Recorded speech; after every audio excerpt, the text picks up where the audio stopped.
अलबत्या गलबत्या नाटकाच्या टीमनं कल्याणमधल्या आचार्य अत्रे नाट्यगृहाची भीषण दुरवस्था लोकांसमोर आणली आहे। टीमनं एका व्हिडिओतून नाट्यगृहाची दुरवस्था दाखवली।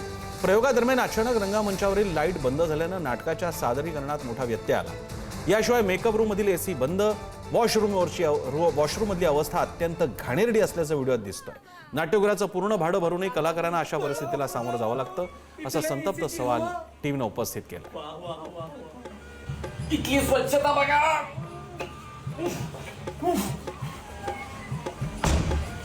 वॉशरूम मध्ये पाणी येत नाही का? वा वा वा, सुधरा आता नाट्यगृह। वा वा वा, चालू प्रयोगात स्पॉट लागली। पळा पळा, इथल्या एसीची हवा।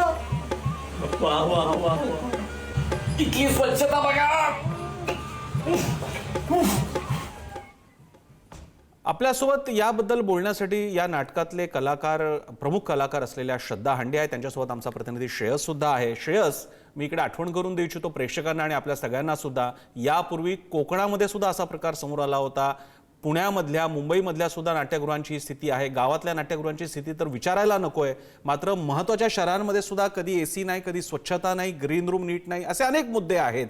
आणि महाराष्ट्र अभिजात भाषेचा सोहळा हा नाटकांतून सुद्धा पुढे जात असतो। सांस्कृतिक खातं आहे अख्खा आपल्याकडे, सांस्कृतिक धोरण आहे, मग ही अवस्था का होते? कलाकारांचं काय म्हणणं आहे? खऱ्या अर्थानं सर आपण बघितलं गेलं तर हेच गोष्ट आता समोर येत असेल।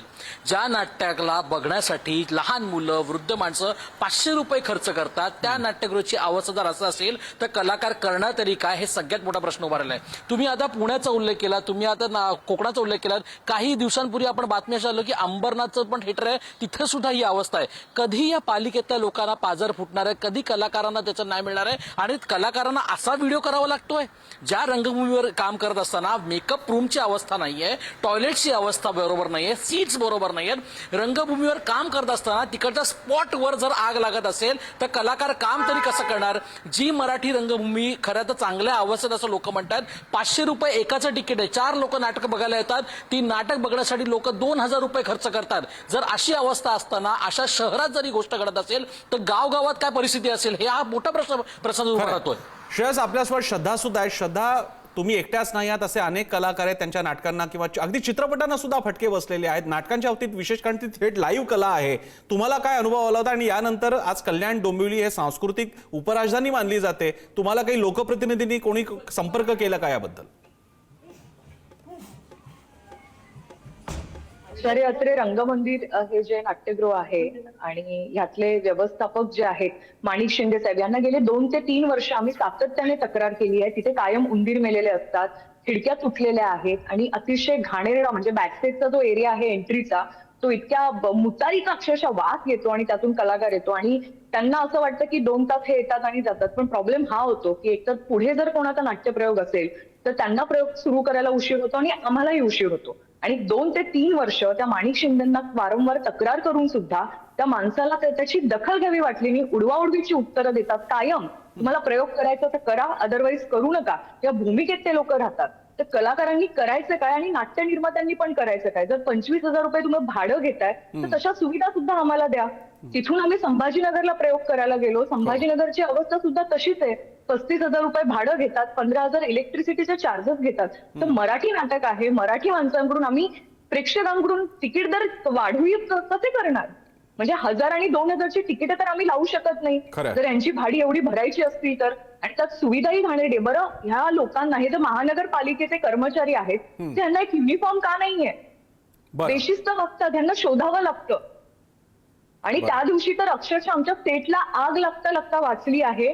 5 वेळा नाटक थांबवावं लागलं, पिठामध्ये मुलं अक्षरशः तोंडाला रुमाल बांधून होते, आतमध्ये लिकेज होतंय।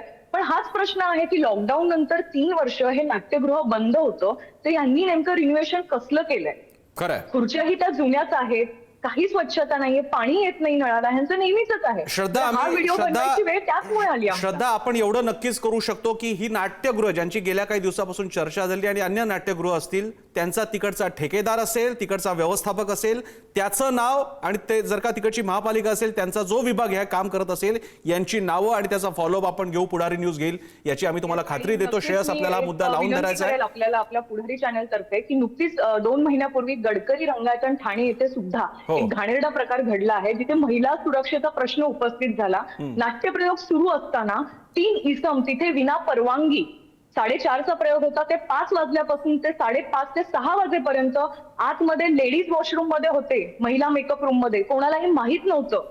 या संदर्भात आम्ही दखल घेतली, तक्रार केली, तर व्यवस्थापकाने आम्हाला उडवाउडवीची उत्तरं दिली. त्या संदर्भात आम्ही तक्रार सुद्धा दाखल केली आहे. श्रद्धा, आपण हा मुद्दा नक्कीच लावून देऊ, आपण हा नक्कीच लावून धरू, कारण तुम्ही एकट्याच नाही आहात, अनेक नाटकांना हा प्रॉब्लेम झालेला आहे आणि हा मुद्दा आपण नक्कीच लावून धरणार आहोत. श्रेयस, आपण हा मुद्दा लावून धरायचा आहे. हे व्यवस्थापक कोण आहेत, महापालिकेचा कोणता विभाग याच्या अंतर्गत येतो, आणि मुख्य म्हणजे सांस्कृतिक खात्यापर्यंत हा विषय आपल्याला न्यायचा आहे.